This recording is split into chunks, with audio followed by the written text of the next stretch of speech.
Sounds good. Yeah, we're seeing it on my end. Okay, so that's how you want it? Yeah, looks great. Cool. All right, shut it down. Shut it down. Cool. Well, I appreciate everybody joining. I'm going to go ahead and pull up kind of my intro deck before I turn it over to the main event.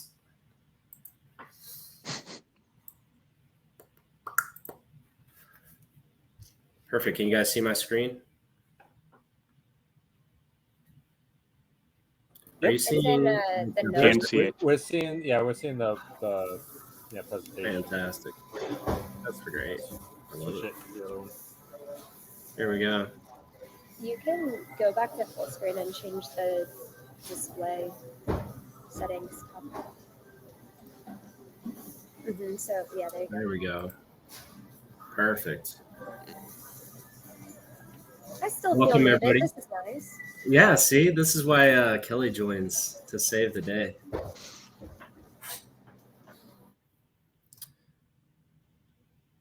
Well, team, while we're giving everyone just a few more minutes, if you guys want to go ahead and scan that QR code, it's going to take you to our Contact Us page, essentially. You'll see links in there to join our Slack channel, our LinkedIn page, Twitter, basically anything you can subscribe to that relates to our group. You'll be able to find it from that Contact Us URL and subscribe to our different channels. And let's see, we're at 5:04. I'll give everyone till 5:05, and then we'll kick things off. So maybe another 30 seconds or so.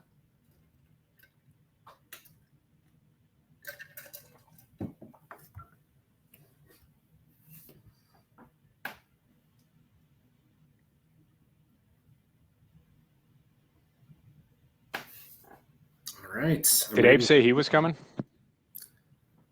I think Abe was actually doing a podcast like just before this. Oh, that's right. Yeah, he's on Ken G. Yep. So I think he might join later. I forgot about that. All right, let's go ahead and jump in. People to associate with. Oh, sorry. What was that? He has more important people to associate with. Oh, totally. Yeah, he's too good for our group.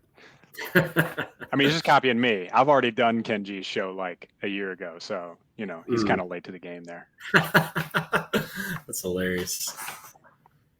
Well, I'll start off with just our agenda here. I'll start with introductions. Introduce anybody that's new to our group. Obviously, I like to introduce our leadership team and get to know you guys a little better. And then we'll go into a segment that we call Vet to Viz Stories. This is where we really want to hear from you guys. We would love to hear your story, whether it's coming out of the military and getting into data, or how you got into data. Doesn't have to be a military transition story, but we'd love to hear about your stories. Then I'm going to turn over to Al for our presentation, which is going to be really good. Been looking forward to this one for a while. So without further ado, this is our leadership team at the Veterans Advocacy Tableau User Group. We're a unique group. We have this Tableau User Group, but it's also a platform for our other initiative, which is the Viz for Vets Data Initiative. You can go to our website, but basically within that Viz for Vets Data Initiative, it's a challenge where we visualize veteran-related issues using data and Tableau and data visualization. So what a better way to bring awareness to some of the issues that veterans face than data visualization. So you guys can join our challenges. We post new data sets. We have a blog on there. We're pretty active on the blog. So definitely check out our website. I'm Ethan Lang. I'm the Director of Analytics Engineering at Playfair Data. A little bit about myself. Playfair Data is consultancy, so we work with clients all over the world. It's a lot of fun. Love doing what I do. I'm a Tableau user group ambassador as well. So I've been using Tableau for about 10 years now. Since I think I got started, it was 9.0 or 9.0. So been using Tableau quite a while. Love Tableau. I think it's probably the best data visualization tool out there in the market right now. Do all kinds of fancy stuff with it. Just kicked off writing a book about Tableau, which is really exciting. More to come on that. Let's see. We have Chris on the line. Chris, you want to introduce yourself? Yeah, Chris Rego. I work in the federal government. I just got my 20-year pin, which is crazy. And I work in analytics, more of the engineering side of the house. I lead a team of program analysts at the EPA where we're looking at all sorts of data. Every day is pretty much different in terms of like what data we're looking at. We can go from financial to spatial to all sorts of other things. Uh, Started working with Tableau and like, what was it like 20, probably heavily in like 2018 timeframe. I work in both Tableau in my free time, and I do a lot of Power BI work as well. Marine worked at the VA for a long time. That's how I met Tim. And then switched over to the OIG community around 2021 and been there ever since doing analytics. Perfect. And then I'll just give a brief intro of our other two leads. I don't know if they're on the line. I personally cannot see the the attendee list right now, but Tim is an Air Force veteran. He works for the FAA in the commercial space industry. So anything with like SpaceX and all that fun stuff, that's Tim's doing a lot of that stuff. And then we have Abe. Abe is also in consulting. He's been with our group for about a year and a half now as a co-lead. And yeah, we all have a little bit of Tableau experience, but we all bring a little bit of different experiences to the table as well. Obviously, we're here for you. So if there's anything that you guys need from us or the group, feel free to reach out to any one of us at any time. We're happy to help either mentor you or give you advice on whether it's career or picking my brain about Tableau or Chris's brain about data engineering, anything like that. We're happy to help any way we can. All right, this is probably my favorite part other than hearing Al's presentation later, but we really want to open it up and hear from you guys. We'd love to hear how you got into data visualization or using Tableau or just being in the data industry altogether. But I'll kind of open it up to anyone in the audience that wants to share their own story.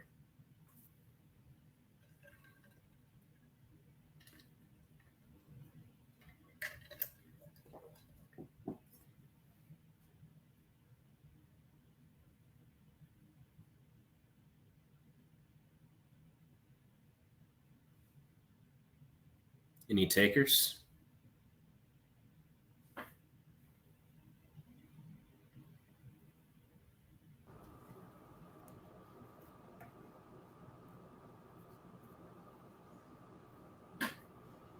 I got a story. I mean, I've already told mine, but I kind of put it on LinkedIn today. So I'll tell you how I like actually transitioned to data.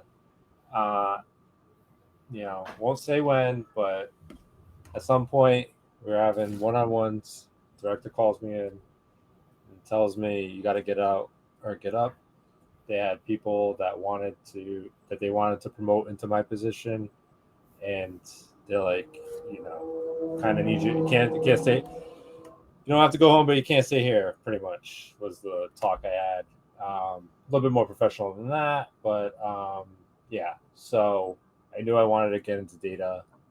I had already done a lot of projects in data, so that's when I really like kind of dug in and bet on myself.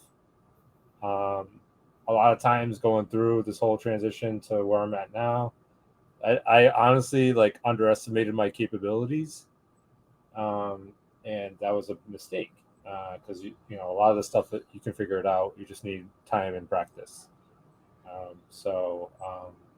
Much happier where I'm at now in my career. So if you're kind of on the fence or you're doubting yourself a little bit, no one learns it overnight. It takes years, and obviously some people learn it faster than others, but it doesn't mean that if you don't get something right away that you can't learn it. So just always keep your head up.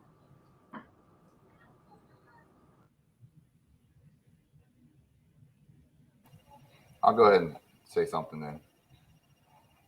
So Marine background, I'm administration, but as time went along, I'm not really like the admin. I like the admin part, but I started getting more into, as I got older, into work operations, exercises, and staffing and manning. So it kind of all related into what we use as Marine Corps Total Force System. So I got very comfortable and used to using almost like SQL, but in our case with IBM, with Cognos situation. So uh, it really grasped to the technology piece. And as I got closer to transitioning, a lot of my buddies that have already been out said, you definitely don't want to go into HR. You're probably going to enjoy going into the analytics or workforce or HRIS type systems. And that's where you'll probably find your best journey. So that's how I kind of got into this. Got out and retired in middle of COVID, which was probably dumb on my spot, but I decided to get out, and I was in Okinawa, Japan after living there for 8 years. But I was posed with a position with a defense contractor to stay over there in Japan, and it was in line with what I was shooting for. So I was workforce analytics, so I was using. We were going to go into Tableau, but Tableau is very costly, and Marine Corps always wants to stay with the cheapest things, so they stuck with Power BI. So all the stuff we learned with Tableau initially just got dropped out, and we went to Power BI, and then which kind of led me where initially to this group, but I really wasn't involved because of being overseas. It's really hard to kind of collaborate with a lot of people over here. So I decided to leave the contracting side, come back to the States, put me in education tech, which is a completely flipped from whatever I've ever done before. I was the first, probably only veteran in that location. So that's probably been one of my challenges is trying to go into a corporate environment, something I'm totally never been involved in, and technically I'm still even going for my degree right now. So these are all bachelor's, masters, PhD science kids that are coming straight out of college that are data engineers, everything, and here I am, this 20-year background. But my soft skills is where I really found out pays off and paid off really heavily within that market, and I could just see that the managers that were in my situation right now, they might be around my age, but they definitely, you can tell that they are still challenged a lot in regards to it. And there's, I think being in military, but being in where I've been in many parts of the MAGTF, I've seen and experienced a lot of things. So I've kind of dealt with people, and being an admin and doing EOA for 3 years, I really can manage people in many different situations. So I think that's where I kind of faced a little bit of challenges, but at the same time, I think I was able to overcome it. And also because I like my technology, the problem is that I tried to come rushing into this way too hard. I was really good at Excel, I was good with all these other programs, but I tried to jump in doing two different things. So I tried doing Python, SQL, and then I tried to do Power BI, and Tableau. So I just kind of overkilled my brain of trying to do it, plus college courses where I'm going for business data analytics. So I'm just kind of cramming everything I can, and I'm realizing more and more that just need to focus more attention on one coding area and one platform for BI. So my transitioning went pretty well for the most part, and I've been out now for almost 4 years now. So I'm actually getting ready because of the toxic environment that I'm in. It's good to feel that I can actually have an opportunity to just walk away, and I'm now going to be working for. I'm going back to the contract side, but now I'm actually going to be a data analyst, being a SQL Oracle database person working at the Manpower data center. So I'm kind of happy about it. I'm kind of going back into where I'm a little more comfortable, but now I'm actually going to be doing the guy that's going to be physically in the Oracle systems, looking for the data, looking for the ways to fix it. And I already had the background knowledge on how to tell them to fix it. That's where my soup was platformed around. But now I'm actually doing the actual technical part, which is great. And they know I've gained so much Tableau experience from the education tech that I'm actually bringing that over here with me. So the good thing is I'll have a lot of opportunities using that data visualization. So I know my experience level is definitely still low, but I found that because of many different things that I've done, and systems, because when I went to where I'm at now at Education Tech with G Suite, and I was using Airtable and all these other relational data. So, but everything, having all that combined together has actually built my more confidence in my experience and allowing me to tackle some of these things a little bit more head on. So that's kind of me in a quick nutshell. Maybe not so quick, but yeah. No, I love it. That's awesome. Yeah, it sounds like you've been through the ringer, honestly. Honestly, I would say too, like if you ever need any advice or any help or anything, definitely feel free to use us as a resource. We'd love to reach out and help. One common theme I've heard not only from just you right now, but from others as well is there's so many things. Tableau is one tiny piece of the data kind of environment. You got Python and SQL and data engineering and data science and statistics and all these things.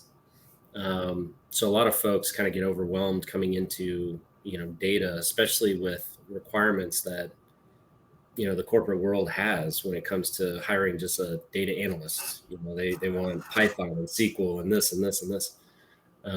So it is definitely hard to kind of break in, and it can be overwhelming. But I'm glad to hear that the positive there is it sounds like you know what you like to do. You've worked your way and found a position that is that, and you're pursuing it. So that's probably my best advice for anyone else in that same similar situation.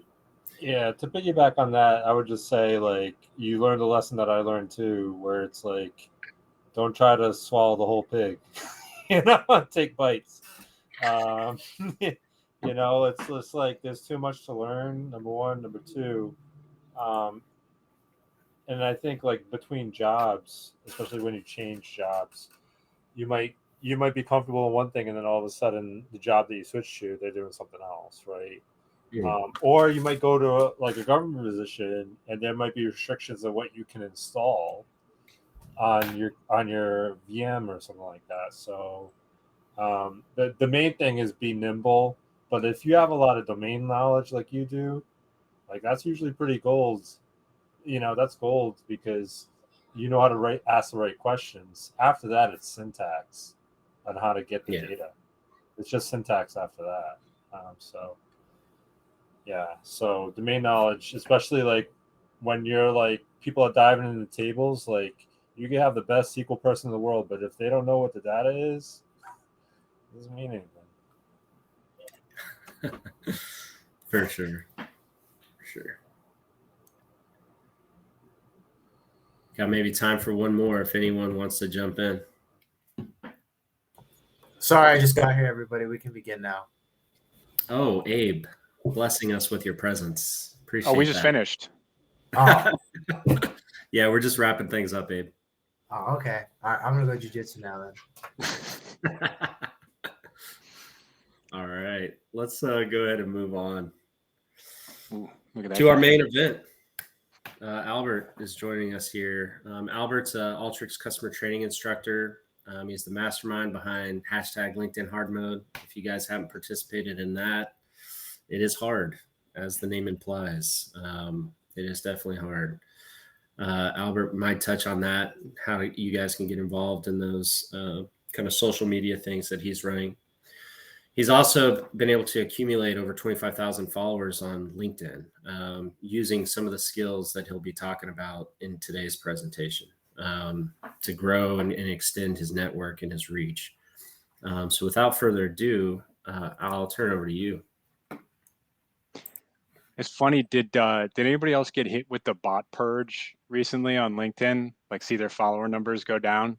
So I had at one point I had like 25,700 or something like that. And then everybody else was like, oh, my follower numbers went down because they were going through and they were like clearing out all the bots and the little Asian Instagram models that try to get you onto WhatsApp and all that good stuff. And so suddenly I woke up one day and I had 24,998. I was like, come on.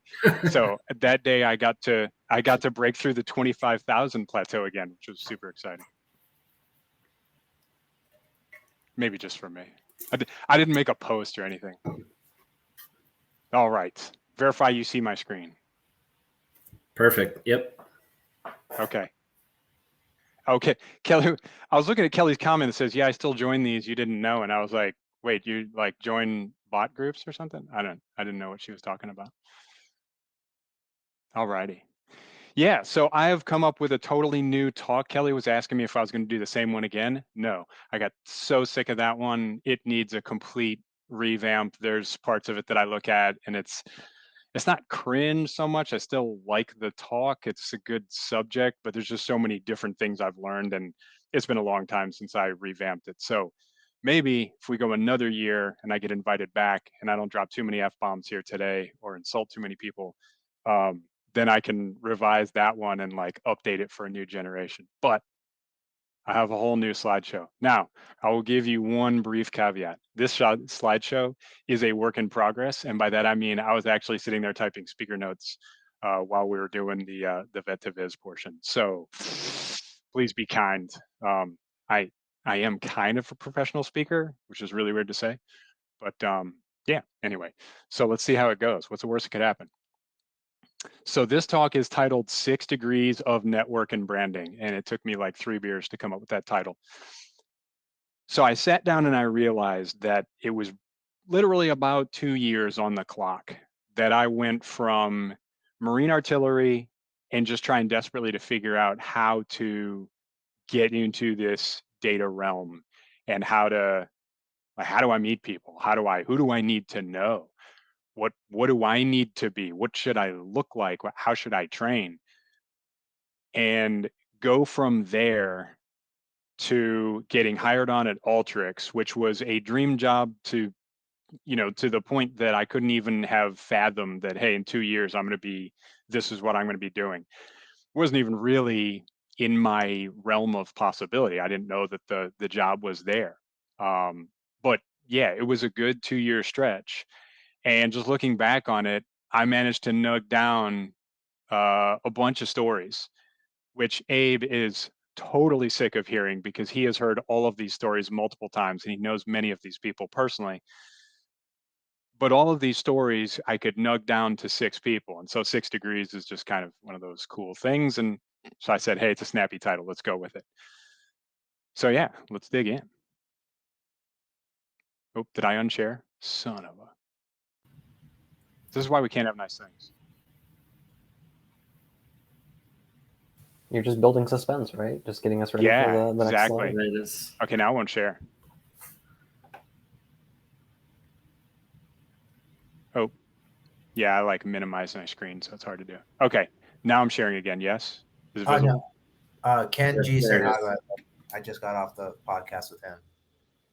Ken G said what? He said hi to Albert. To me? Yes. Awesome. Yeah, I was telling them how you were just copying me going on Ken G's show, how I did it first. Yeah. Pretty much. So he probably liked you better because you do jujitsu. Okay. So I've been told that as a professional speaker, I should always lead with the value proposition. So what's in it for me? Let's state the obvious. And I did talk about this on a video recently, but if I stand up here and I tell you, do it like me, all of these steps in order, just follow these 6 steps and you're good. You'll get the same as me. I would be leading you down the primrose path for 2 reasons. Number 1, you're not me. You have strengths that I don't have. I have strengths that you don't have. You can't do certain things that I can do and vice versa. And number 2, you can't jump in a time machine, go back, make yourself a Marine officer 2 years previous and replicate those set of circumstances that I faced, just unique things. I will admit right up front that I got pretty lucky in some of these situations. You can talk about making your own luck. I definitely put myself in situations where I could be successful, and then I had the foresight or the pure dumb luck to actually pick the right path or things that would be advantageous to me. But I can't make you into me. I can't make you a clone of me, and I can't put you back into 2020 into the situation I faced. So what I can do is try and distill out the lessons that are transferable to you, to anybody that are a little bit timeless. And I'll try and pull those out, summarize those at the end. So what this will not be, I'm not going to sit here and retell you my life story. I'm not even going to tell you the story of my data career path. There are literally hundreds of sub stories and side quests and different things that I could have included in this and made it an hour, 2 hours, 3 hours, and we just all be, killing each other with boredom. Again, Abe has heard all of these stories. There's one good side quest that actually wound up getting my boy Abe a job. So there's plenty of things that I can talk about here. I've tried to distill this down to what can you learn from and what was actually the critical path that got me from there to here.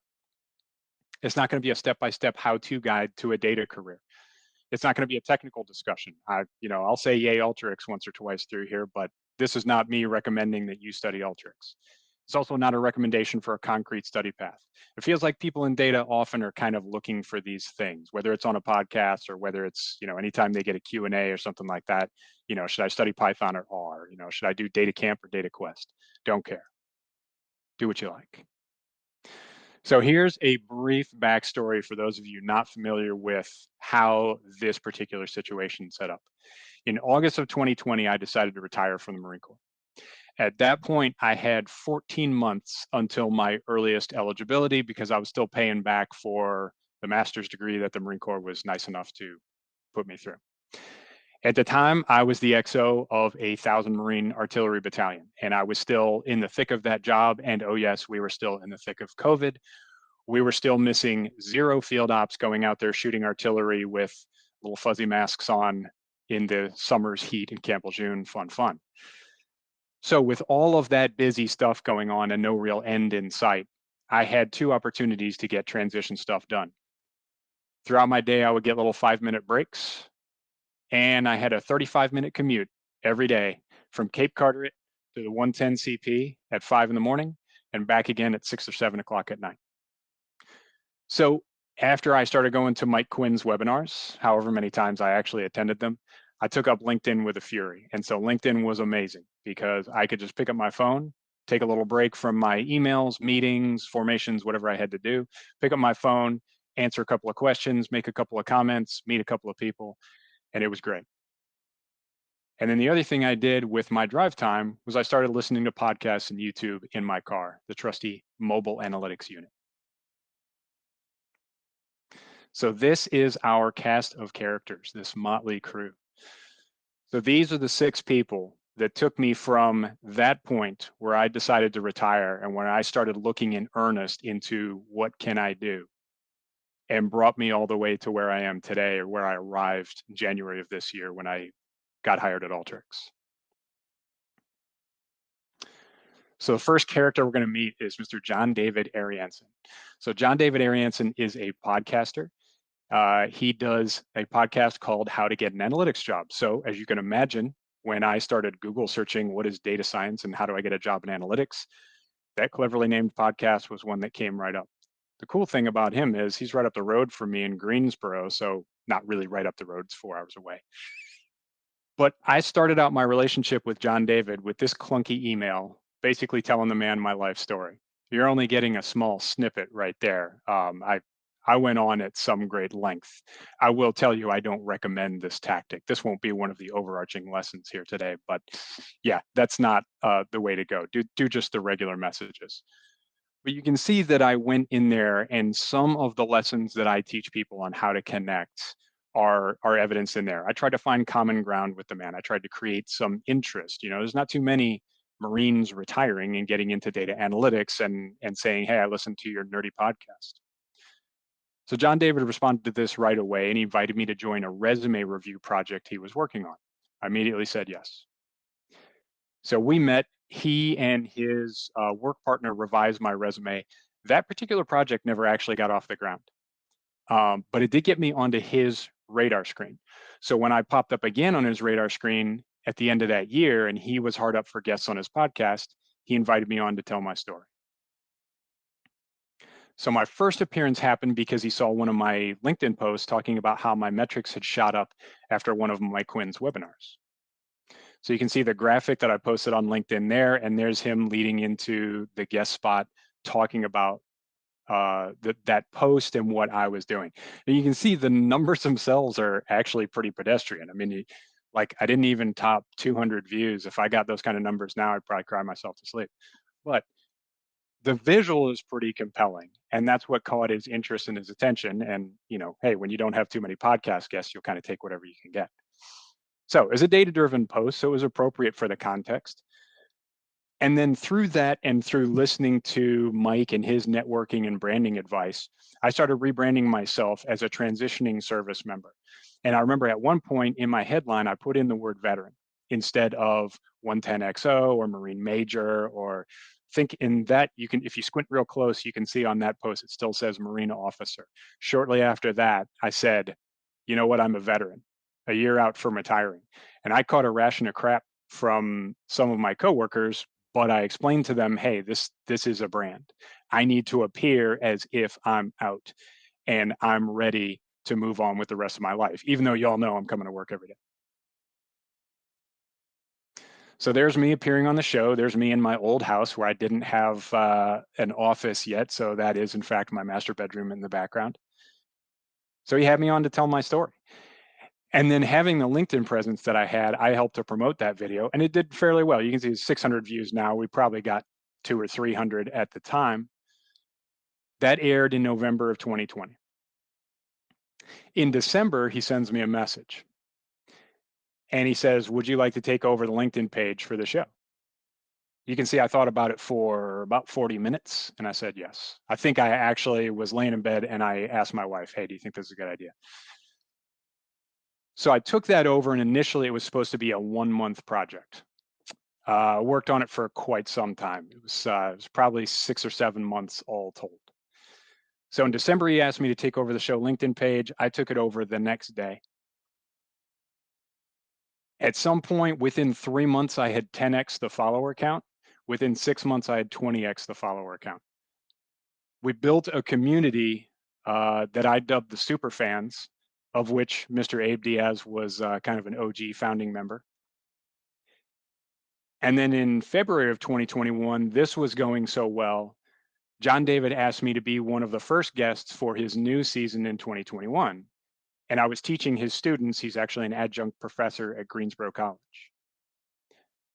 So now I'm rebranded. Before, I was transitioning guy coming out of the military looking for a job. Now he's got me on 3 months later as a LinkedIn expert teaching college students.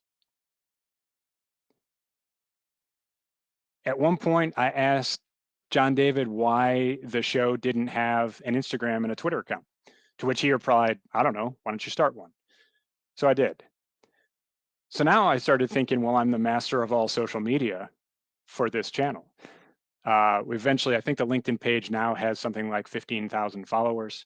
I eventually got the Instagram page up to about 1,800. I was not super good at Twitter, still not, so wound up just killing that one. But I figured, hey, I'm running 3 social media channels for this thing now, and I'm translating people directly over to views on the YouTube channel, which is where he makes his money. So I rebranded myself again. So I became the Silvertone Analytics, which is his parent company name, social media manager. Now I knew this was going to get opened up for a little bit of ridicule, because here I was kind of nominally some sort of intern or, gopher. I was creating content for the LinkedIn page. And then because I had started an Instagram and Twitter account, I said, aha, I am the social media manager. John David actually laughed probably the first 2 or 3 times he saw that. He mentioned it on the podcast once in a joking manner, but he didn't tell me to take it down. And I soon realized that I was actually living up to the title, because I started getting involved with the show. And I started cultivating that community, bringing people on, collecting questions from Abe and others in the community. And I lived up to that title. After a while, I started actually getting paid for it. So we started getting endorsements and sponsorships for the show.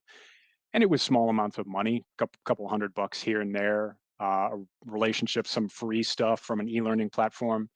Generally, John David would just tell me, hey, you can just go ahead and keep that money. So I was getting sort of nominally paid under the table to be the social media manager for how to get an analytics job in Silvertone Analytics. Eventually, I had to quit that job. I got to the point where I was doing a skill bridge program with Google. I was actually having to work on transitioning out of the Marine Corps, and I just didn't have the time to devote to it. He actually got kind of dependent on me to produce the show, and so I had to sort of distance myself from it. But before I left, he actually offered me a full-time job with the title of social media manager for Silvertone Analytics. So I couldn't do it. It wasn't quite stable enough for me, and I had some other good job offers going, but I thought that was pretty funny. So that led me to a man named Ted Hallam. Now, some of you may be familiar with Ted. Ted, at the time I met him in January of 2021, he had just started a group called the Veterans in Data Science and Machine Learning, or VDSML. Now, Ted and I had met briefly prior, and he had seen the success that I built with the LinkedIn page for how to get an analytics job, and he wanted the same effects for the Vets in Data Science. And so I talked to him about it, and I figured I could handle it, maybe. So I said yes. Now, at the time, there was really no obvious benefit to me. It really didn't do anything for me that I wasn't already doing on analytics job. I was running these both at the same time. I really didn't have very much time to spare on it. It was kind of doubling my content creation workload. But I figured it was something I could do that was good for the veteran community in data. I was not familiar with any real good paths for veterans to get into data, and so this seemed like a good idea the way he briefed it. Now, Ted doesn't actually factor super heavily into this story. I did get his permission to use his name, image, and likeness here. He and I wound up a couple months later. We didn't really see eye to eye on creative matters, so we kind of parted ways on this arrangement. We remain friends. We've provided some benefit to each other over the years. I actually appeared as a guest on his podcast later that year, and I've done some mentorship arrangements with some of the people in the group. But Ted does factor into the story for one very important reason. One of my responsibilities, if you will, while I was running the LinkedIn page and the LinkedIn groups for this community, was I had to tell non-veterans that they couldn't join. Ted was adamant that he didn't want anybody joining the groups that was not a veteran, not even military spouses. He's since softened that stance. He didn't want any guests on the podcast that were not veterans. He was absolutely strident on this point that it was to be by veterans for veterans all the way. So every couple of days, I had to gather up the requests to join the group, figure out who was and wasn't a veteran, and I had to tell the non-veterans, I'm sorry, but you can't join. And so this short-lived arrangement was how I met Andrea Freeman. Andrea at one point asked to join the Veterans in Data Science and Machine Learning. And so I had to tell her, sorry, but you can't join our club. So Andrea, not a veteran herself, was a director in a marketing analytics company called Analect. And Andrea comes from a military family. I believe one of her parents served. Her brother either is or recently was a captain in the Army. And so she and I started up a conversation shortly after this exchange. And she told me that she was trying to build a military talent pipeline into her company. So I started helping her. No real tangible benefit right up front. At this point, still February of 21, I'm still 7 months out from retirement. I didn't see much happening from it, but she seemed very eager, so I started up the conversation. So we started talking about how to get, how she could advertise a job and maybe get some veteran talent applying for that job, what organizations she could possibly subscribe to try and get veterans in the company. And so at one point, she and I got on a call, and I had very little time to devote to her. And so I gave her the only time that I had, and that was my commute home that night. So there's us arranging that call. And I remember exactly where I was when she offered me a job. I was about 2/3 of the way home, and I was turning right on 24 by Swansboro High School. And I was kind of halfway listening to her and halfway trying not to crash because I was pretty tired. And she said, well, what would be involved in getting you to come work at our company? So I said, okay, this is a totally different conversation now. Let me pull over and give you my full attention. So in what is the Django line? You had my interest, now you have my attention. Or maybe it's the other way around. Anyway, I hate butchering movie lines. So at the time, it was kind of an interesting and flattering proposition. And she tried to get me to do SkillBridge with them. At the time, I was just starting to get my house in order with SkillBridge. Analect was not at the time registered with SkillBridge. So it would have had to be me doing a lot of paperwork to sort it out. I wound up going through the Hiring Our Heroes process and getting some really cool offers from a lot of great companies, one of which was Google. And Andrea actually predicted it correctly. She said, when Google comes calling, you tend to say yes. And so predictably, I did. I went and did my SkillBridge with Google. But the cool thing about Google was I had no intent of going to work with them. I wasn't going to move to Mountain View. COVID was still raging. They were about to start bringing people back to the mothership, but I was not moving back to California. So zero pressure. I had a great time interning with Google. And then I talked to her again that following July. And she said, "Are you looking for another job?" And I said, "Yes, I am." So she and I started talking. I started interviewing. And I agreed to a job with them. So when I was interviewing with Analect, I interviewed with 3 people, 2 of which are not super important to this story, but one of them was Brad Worthen. Now, Brad personally is kind of another minor character in the story. But I interviewed with him and he and I got along very well, and we kind of just, shot the breeze for a while, and it didn't even feel so much like an interview as just a friendly chat. I interviewed with another woman who's not involved. She wound up becoming my manager. And at one point, Andrea asked me which one I would work better with. I chose the woman because she seemed a little more organized, seemed a little more kind of purpose driven. And I thought, well, if I'm working for Brad, we're just going to sit there and have good old boy conversations all day. And this other person will keep me on task. Coming out of the military, I need someone who's just a little more direct with me. So Brad was not my boss. Brad was my 2-up. He was a supervisor for the lady that I worked for. But he did one massive thing for me. And that was after about a month of working at the company and feeling the pain of Excel mashing and just doing the same procedures over and over, Brad introduced me to a thing called Alteryx.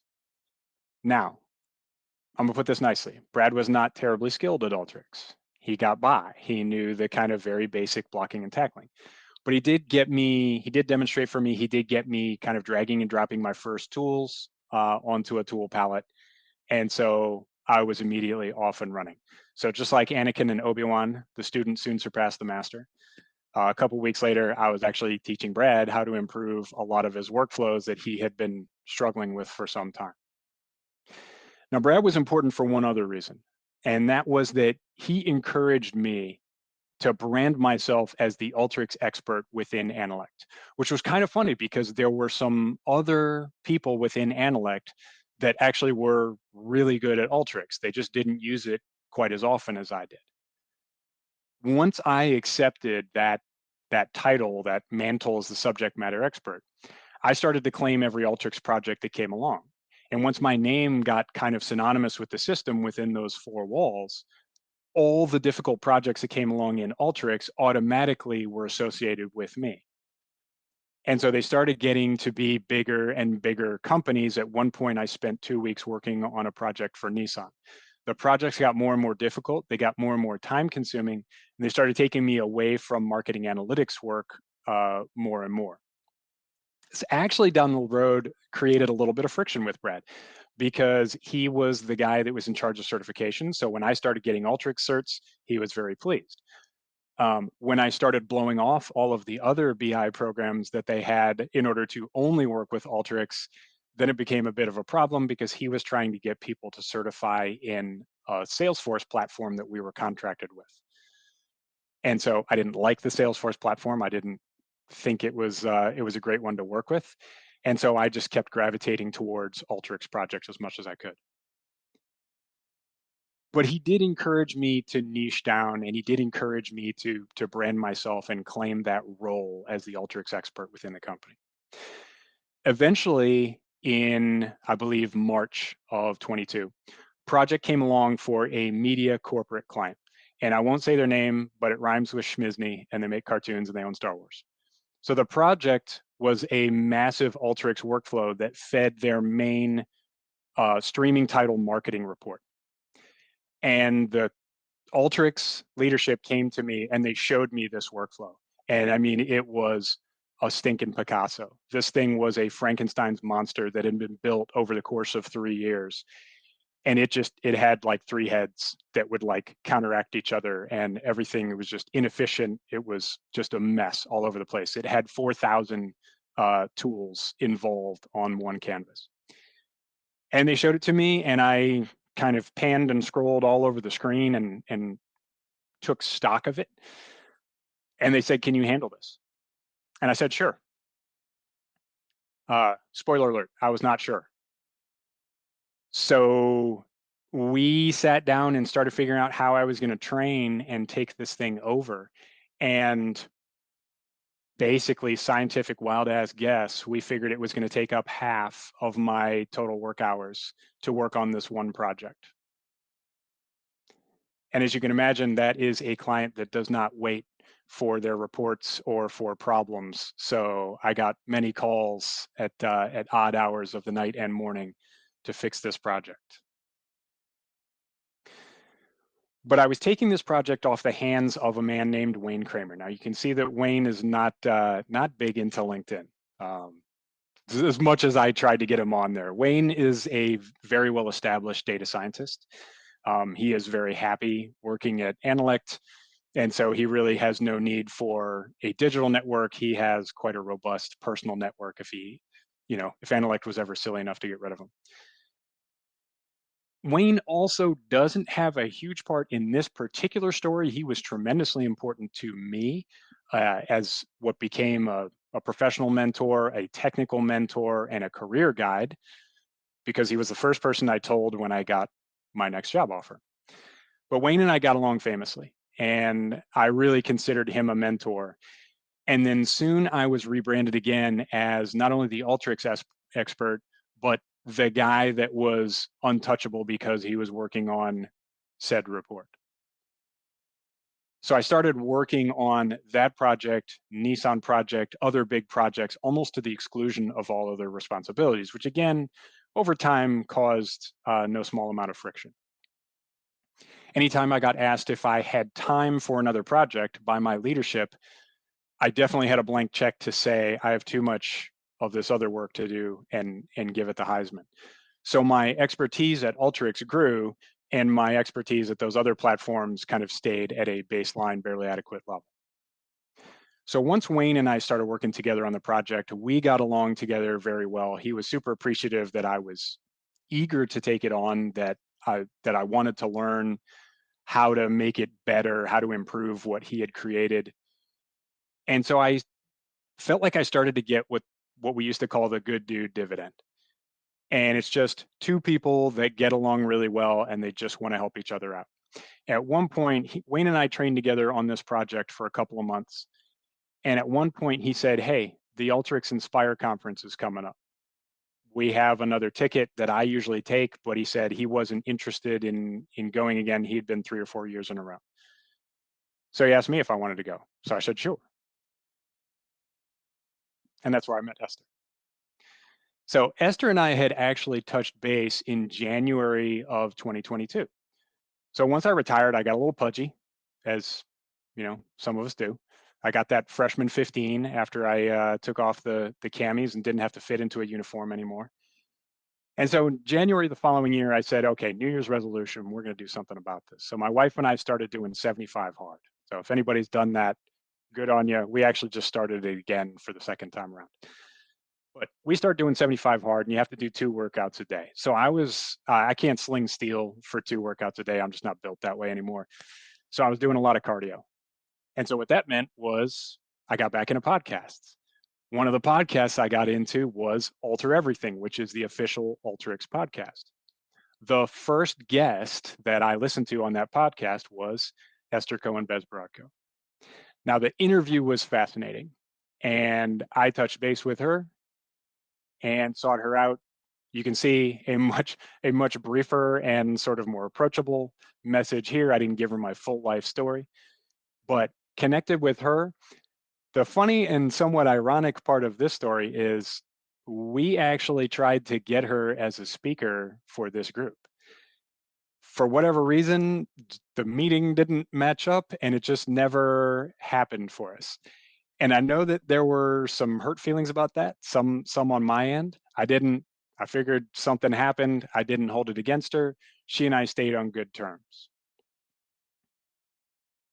So I met Esther at the Inspire conference, not this past May, but the one before. So May of 22.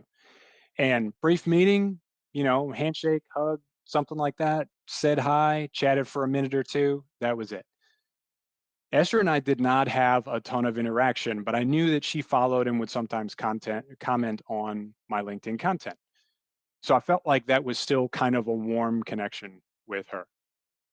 But we didn't really have much direct to do with each other until on December 1st of last year, I got an alert for a company that I almost worked for after I retired and still left an alert for one of their data science positions. December 1st, that alert hit that they had a position available. So I started looking at it. Just something a little more interesting, a little more technically in-depth than what I was doing with Analect. So I put in my application there. Wouldn't you know it, on December 2nd, I get this message from Esther. The very next day, she says, hey, we've got an instructor position open. Do you have any recommendations or do you want to recommend yourself?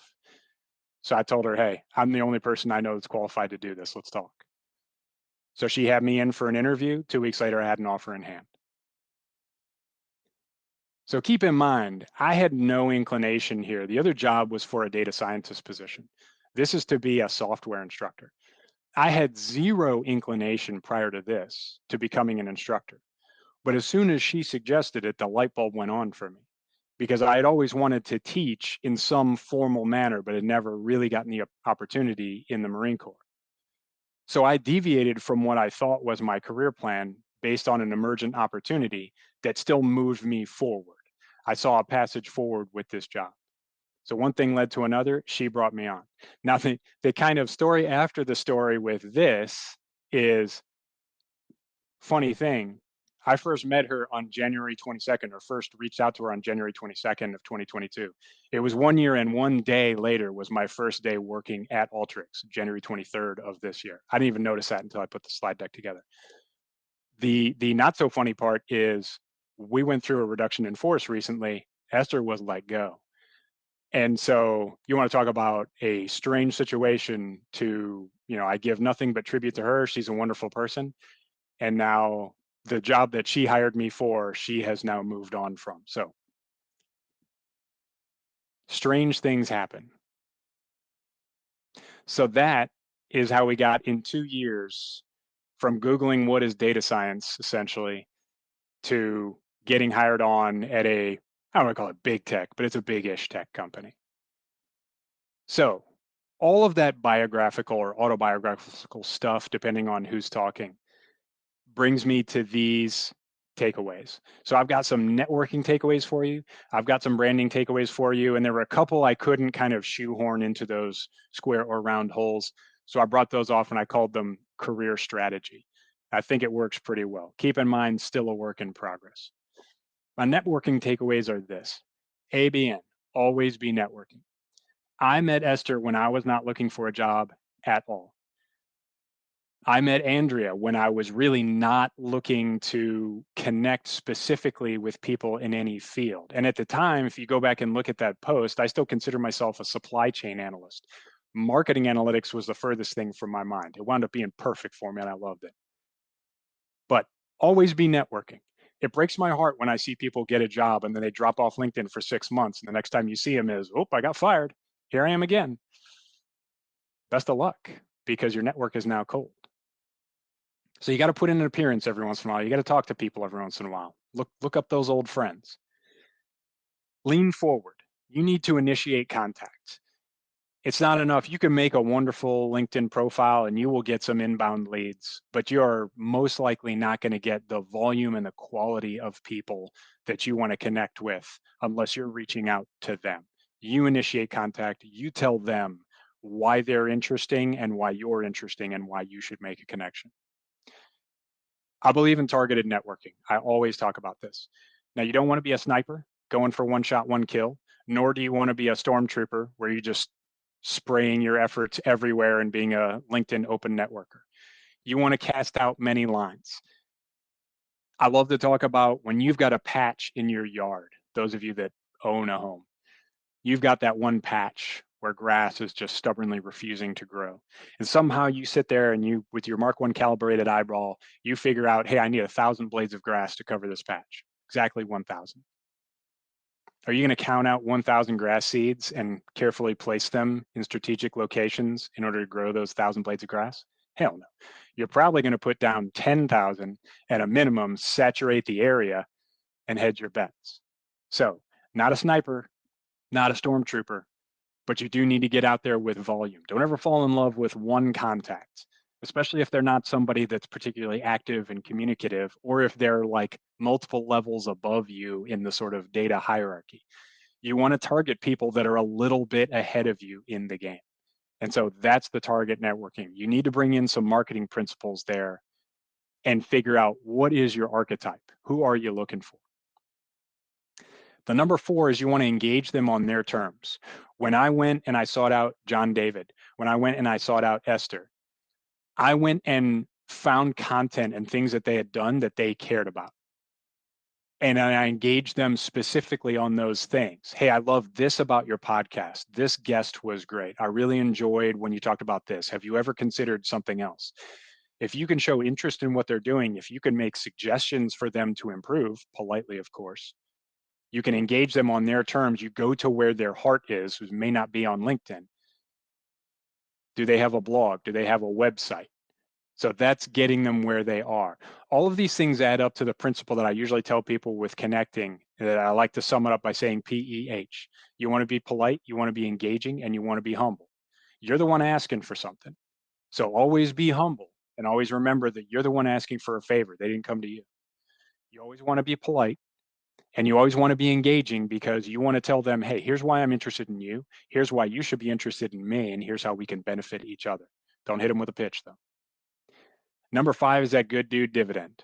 Okay. That's just the term we used to use. It's a gender neutral concept. It can be good dudette, whatever term you want to use, but it's just being a good person, putting good stuff out there. Nowadays, people like to call it manifesting. Okay. That's fine. Maybe they call it the golden rule. As a man soweth, so shall he reap. So if you're out there just doing good things for people and being a good citizen and helping them out where you can, good things are going to come back to you. I helped Andrea Freeman having no idea that that was going to benefit me. I helped Ted Hallam having no idea how that was going to benefit me. And really my relationship with him in the short term was not a benefit. It was a source of stress because we couldn't get along. Eventually we became good friends. And then, like I said, through that, I met Andrea. But do good things just because you've got the time and the energy and it's just the right thing to do. And then don't burn bridges. There were definitely some hurt feelings when we couldn't make it work and we couldn't connect the dots with Esther to get her to speak here with the group. I'm still hopeful that maybe we can work that out someday. She's got job hunting things to work on right now. But I didn't come back at her. I didn't I didn't block her or anything like that. I figured she probably had her reasons. Turns out I never really got a chance to ask her why we never managed to get that speaker gig worked out. But I remained on good terms with her, and that paid dividends for me down the road. Like I said, Ted and I didn't see eye to eye, but I remained friendly with him, and we were actually beneficial connections for each other in the end game. And then branding takeaways. I didn't have time to add any clever pictures for this one, so you just have to go with the words. So I'm a big fan of Claim the Title, and this was something that I launched into early on. You see in that first post, I had a clever headline that said the once and future data analyst. Mike Quinn still calls me that to this day. I went with that for a long time. Now it's the Marine that smiles at spreadsheets because I came up with that in an elevator pitch once and it got a laugh. So just funny, interesting things, but claim that title. I tell students, call yourself a data analyst. Don't call yourself a student. Don't call yourself prospective or aspiring or any of these other kind of half-measure words that we like to use to minimize ourselves. Call yourself what you want to be. If it doesn't require a certificate, launch into it. So now I do the hashtag major data thing. Works for me. Number 2 is niche down. This took me a long time to get to this. Play to your strengths. Not everything worth doing is worth doing well. Sometimes you got to be just adequate. There's only so many hours in the day. And I will tell you that I had nowhere near the energy, focus, or time required to get the certification that I did at Alteryx to also do those same certifications in Datorama. And I tried one, failed the test. And I found out I just didn't have the bandwidth for it. Trying to do Power BI, trying to certify in Tableau, it just would have been beyond me. I would have been sacrificing my life for that, much like I was back on deployment, and I'm not about that life anymore. So not everything worth doing is worth doing well. Sometimes you got to be adequate at some things, play to your strengths, and really accentuate the things that you're good at and the things that you find rewarding. Number 3, just say, I am that guy. If somebody comes to you and says, can you handle this? Is this, do you have the expertise for this? Don't underestimate your own ability to upskill and to learn on the job. So I am that guy. I am that gal. Go for it. The other thing I would say is volunteer before you feel ready. There were a lot of these particular steps that felt like a leap to me. There was a lot of times where I was kind of bogged down making content and, playing with people on LinkedIn. And in the back of my mind, I'm thinking, I'm really not, I'm not doing my homework on data camp right now. I'm not, I'm not getting that next certificate. I should be on Coursera. I should be doing something to upskill myself. In hindsight, it all wound up being the right decision. At the time, I was not sure. And so there were a lot of those offers where they came in and they said, hey, can you do this? And in the back of my mind, I'm going, I don't know, can I? But my urge to you is volunteer before you feel ready, and get a bit more into this in the career strategy. The last thing I would say is don't be afraid of mockery. There were things that I did that are kind of silly. A couple of people here were in my classes at Inspire. Tanushree can tell you that I had people up there with their hands in the air doing this thing I call the quick draw, where you like drop to your keyboard and do hotkeys in Alteryx. It's silly. It's stupid. I had no idea if it was going to work. Honestly, in one class, it worked like gangbusters, and I tried it again, and they looked at me like I was an idiot. So you have to be okay with that. When I called myself social media manager, I knew I was going to get a ration of crap coming in for that. I knew it was silly, but you do it anyway. When I was a kid, I would have these tremendous creative ideas, and I was terrified of getting up in front of the class. And so I would have these amazing creative ideas. It's just, how I could do these class presentations and how I could act things out and, do all sorts of artistic stuff. And I would chicken out every time because I was just that afraid that somebody was going to laugh. And so you got to get past that. You've got to dare to be remarkable. They're not all going to work out, but some of them will. So the ones that I couldn't fit in there, career strategy. Deviate from the plan when the time is right. Your career path should not be rigid. I believe it doesn't work that way for me. So Eisenhower said what? Plans are useless, planning is essential. By planning, you have a base to pivot from. And then we know that no plan survives first contact with the enemy. So as soon as you get out there and the bullets start flying and you can't go to the left, you go to the right instead.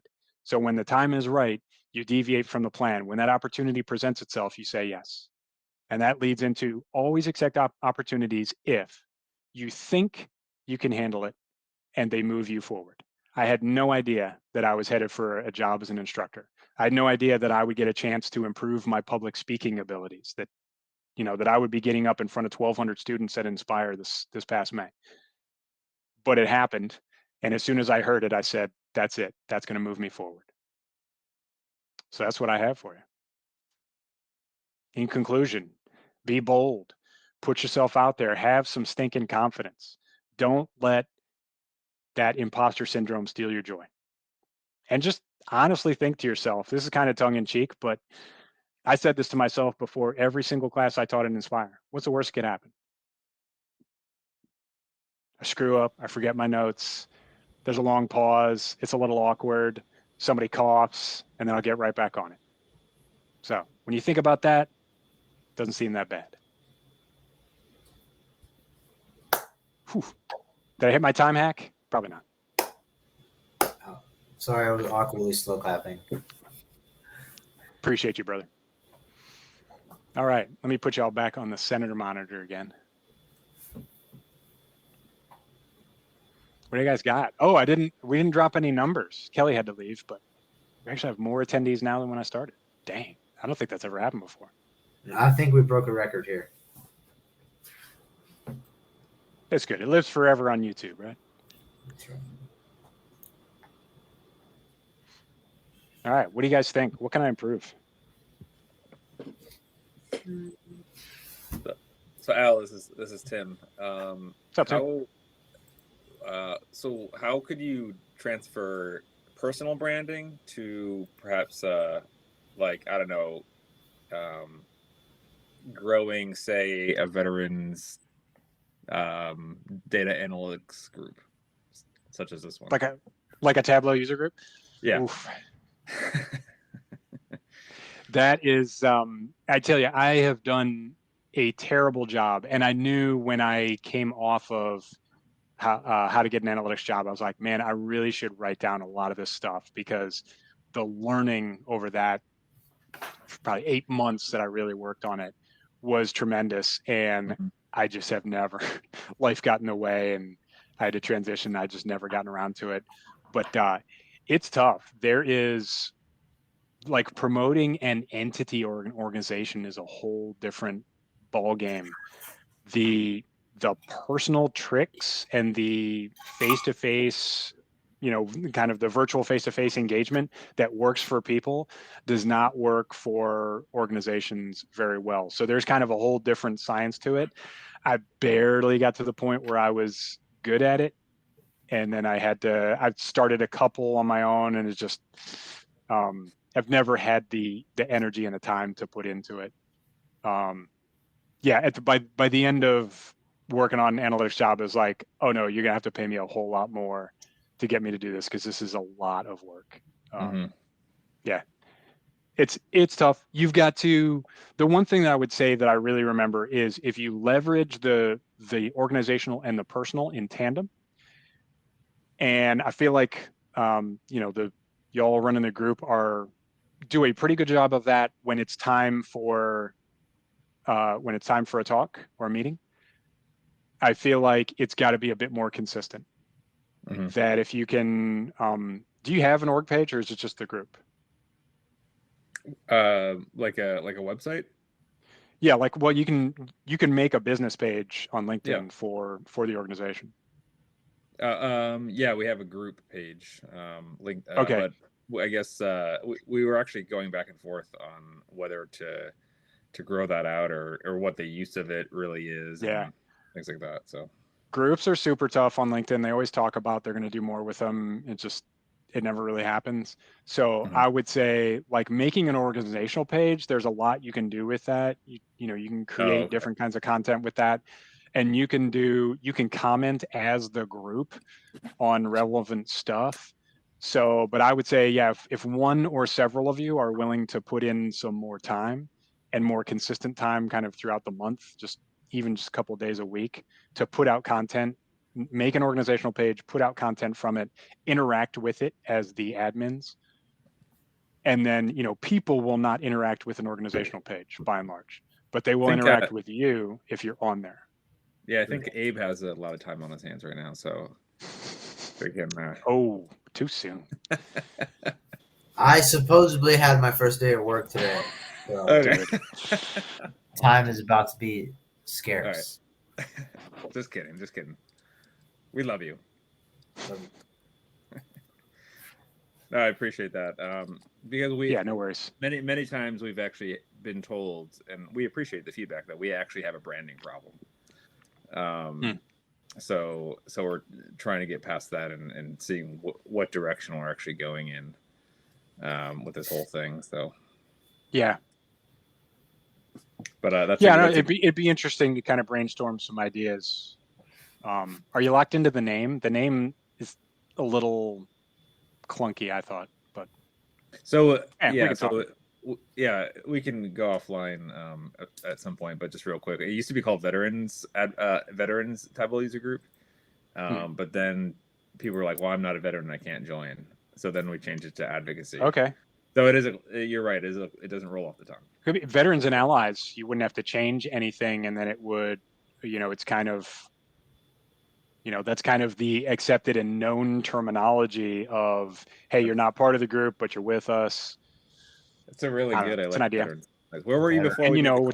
who doesn't love the allies implication with the military? So no, that's actually a really great idea. Yeah. Now we have all these coins with advocacy on it. I'll still take one. Okay. Yeah. All right. Thanks. I appreciate it. Yeah. No worries. Anyone else have any questions?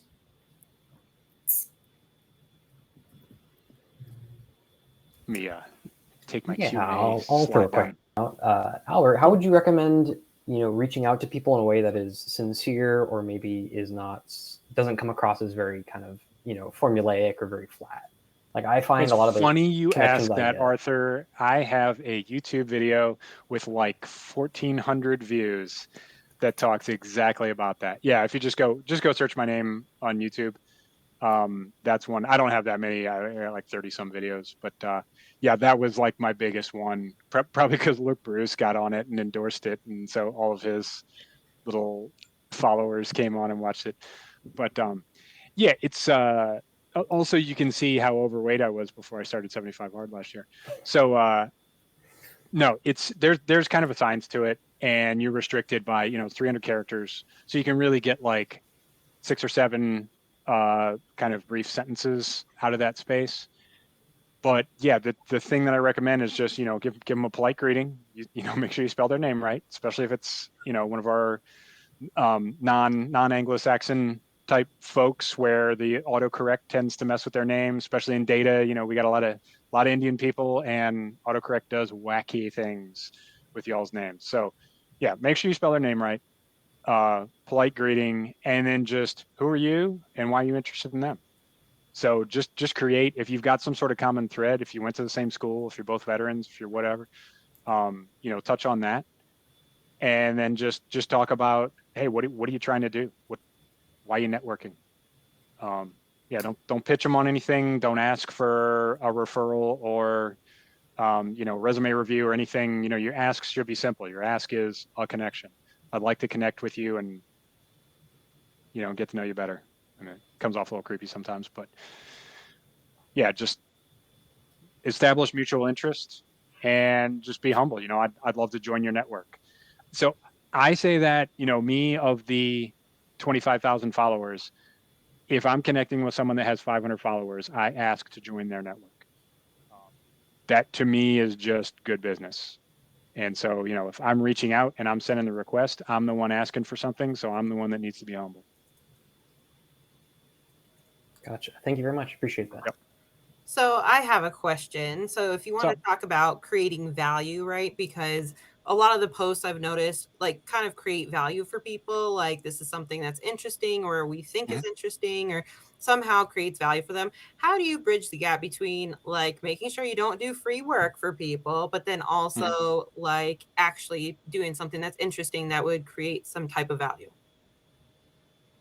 It's honestly, it's like I gave you guys a script for these questions. Just like, hey, how do you make me look good and like promote all of my stuff? So yeah, that is a great question, and it is difficult. So the balance that I've found, and this is, if you go on my YouTube channel, you'll see a couple of videos of me bitching about this very thing, people taking advantage of you. The balance that I've found is you've got to have a strategic plan. Where are you going? Like, first of all, how much time do you have to offer? Just name a number. Like, I literally have 3 hours a week that I can give to the veteran community, and I'm going to do it through this controlled channel. Veterati's cool because they will just, you just tell them what your time budget is and they will fill it. The one thing I don't like about Veterati is they do phone calls, and I want to video chat with people. I want to at least see their faces. So I find myself making appointments with Veterati and then canceling them and just connecting with the person on LinkedIn and doing a video chat. But find some way to budget the time that you are willing to give away for free.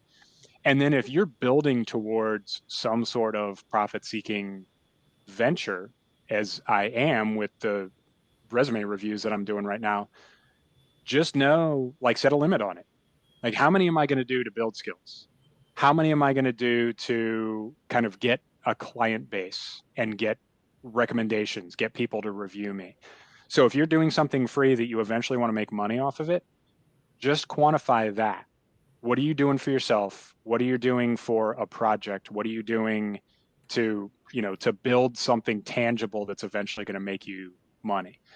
But yeah, if it's just something that you want to help the vet community, absolutely get that. You can go on Calendly and you can kind of govern that and only give certain time slots.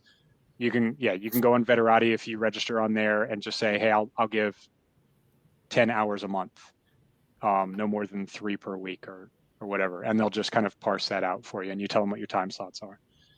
But yeah, you gotta don't give your stuff away for free to people that are going to take advantage of you. And once you find someone that's going to like take your free offering, your free content and whatever, and run with it and not reciprocate, not do anything for you, just get rid of them. Thank you. Appreciate it. Yeah. But I mean, content's kind of, that's just, you turn the spigot on and it just keeps going. It's, you're never going to get, unless you go over to like a monetized platform, you're never going to get paid for your content on LinkedIn. No, it's just trying to find the right, like, what is enough of a carrot to make them interested in what I have to say. Because for me, it was like this, just my line of questioning is more of like personal branding and just getting noticed by employers and things like that. So, okay. Yeah. Yeah, that's tough. I mean, I've gone back and forth, talked about portfolios a little bit lately where you got all these kind of profit-seeking thought leaders out there that have these little armies of followers and people paying for their training program, and they've all got the exact same data portfolio. And, like I noticed it within, I clicked through a couple of people that had all gone through the same program, and their portfolios were not identical, but so close, like functionally they were identical. They were just in picture, they were different. This one's about Super Mario Brothers and this one's about The Legend of Zelda, like variations like that. And so just going through those, it was like, holy crap, like this took me ones of minutes to figure out. Would it really take a hiring manager much longer to just, if they even look at your data portfolio, which is a big if, like when they look at it and they say, really, like you sorted some columns in Excel? What's like, what am I supposed to get excited about here? Oh, you did a SQL query that was like, 5-10 lines. Like what's getting the pulse going here? And then you see that again and again and again. It's like, okay, well, somebody's just selling this to people as the golden ticket. So I have my doubts. I've seen a couple of platforms where it doesn't seem like anybody's getting hired coming off of them. So yeah, I would say just if anybody, I don't think anybody here is signing on to such things, but yeah, if you do, just do your homework and make sure you're getting reviews and you're checking those people's LinkedIn profiles and they've actually got jobs and data.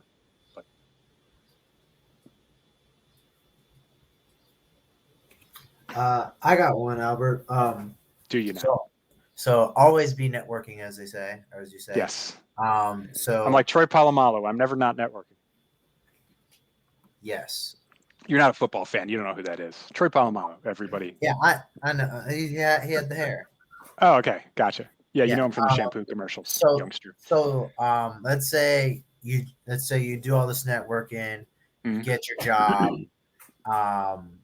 you start this new job. So how do you balance still networking, still being relevant on LinkedIn, and then kind of going through, I just started this new job, onboarding and all that. Like, how do you still stay relevant on LinkedIn and not kind of let it go once you start a new job? Because you don't want to, be coming up on LinkedIn a year later when you got fired. Yeah. Or you job. So I will just double back to when I said not everything worth doing is worth doing well. I put many posts out on LinkedIn that are low effort, low yield posts. So, and I post every day with certain exceptions. You don't have to do that. That's not necessary to stay relevant, stay in contact with your network. You can live in the DMs, you can live in comments, you can post once or twice a week and you're fine. It's just, it's kind of how I express myself. It's, it's a thing that I enjoy doing. And so now it's kind of like, well, on a certain level, I'm doing it because it's fun. But yeah, that's not absolutely necessary. But there are definitely days that I go in and I look at my schedule. I'm like, man, I'm slammed today. And it's, let me watch Alex Freeberg's latest video, link to it, and then just talk about what I liked about it. There's a post. Like, that didn't take long. I was probably going to watch his video anyway. So, would it take me 5 minutes to write up my review of it? And sometimes those actually hit pretty well, but it's not likely to be something that's going to spur so much in-depth engagement that you've got to sit there for hours later, like answering comments. If you go out and you earn a certificate and maybe you don't post it the very next day, that next Monday and your schedule's full, it's like, hey, look at my certificate. And then that's your post. Those hit. So, or you can just do like you can recycle content. You can do like the, hey, I remember when, and it's a picture of you in your recruiter uniform. And, some mom came up to me at a high school job fair and called me a baby killer, and, all sorts of fun stuff. Yeah. We've all got those fun stories. Yeah. I'll try to forget those. Yeah, I know you do. But yeah, just there's low effort content. And that's usually how I think of it. It's like, I've got a full day. I don't have time to spend on LinkedIn today. We'll put out something that's a little low effort. Still value added. I don't generally do like memes for memes' sake and just be like, look at my funny. But yeah, usually sometimes if you put a GIF out there and it's just like, you start talking about some professional thing that's happening, but maybe it's just, paragraph, 10 lines or something, and the GIF is funny, it's going to get people to click like, and, you get some engagement off of that, but it's nothing that you're going to need to sit there and curate for the rest of the day. Yeah, it's better to do small stuff like that daily or every couple of days than like one post a month. Yes, for sure. Yeah, or just going cold and only circling back when you need something. Like, people see right through that. Gotcha. All right. Any other questions? I'm going to go ahead and take the screen.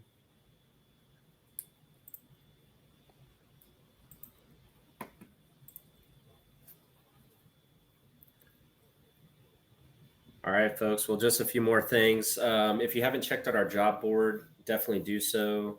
This is something that Chris put together. It's in Power BI. It's fantastic, actually, but it accumulates a bunch of different websites together. It's filterable, but it filters to the most relevant jobs from all of these different websites, all in one spot. And it also updates on a daily basis. Is that right, Chris? Yeah, it's so it's got the USA jobs, so that's the federal jobs on the Power BI, and then below it has like really fine-tuned Google searches based on the buttons. So it's 5 buttons: SQL, Alteryx, Python, Tableau, Power BI. So whatever you're into, if you want to just click, if you want to look for a public sector job with the federal government, go to the USA Jobs Report. If you're looking for a private sector job and you're looking for remote, then it's the buttons down below. Yep, and you can just scan this QR code if you want to view the job board. It's also posted on our blog. We're also calling for speakers. So we have a lot of events. We typically do an event every month, but if you or anyone you know wants to come and do a presentation, feel free to reach out to me on LinkedIn. I'm happy to talk through that with you. And that's about it. Al, really appreciate it, man. That presentation was fantastic. Thank you. I saw everyone taking notes, and yeah, it was awesome. Cool. Appreciate Love it. coming and doing it. Yeah, glad to do it, man. Awesome. Thank you.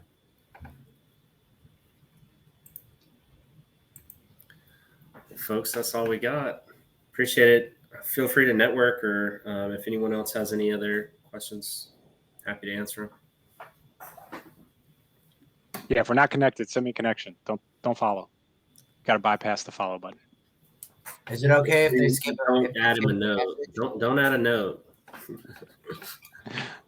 If I recognize your name, then I'll accept. But that's a roll of the dice. I haven't memorized everybody. So.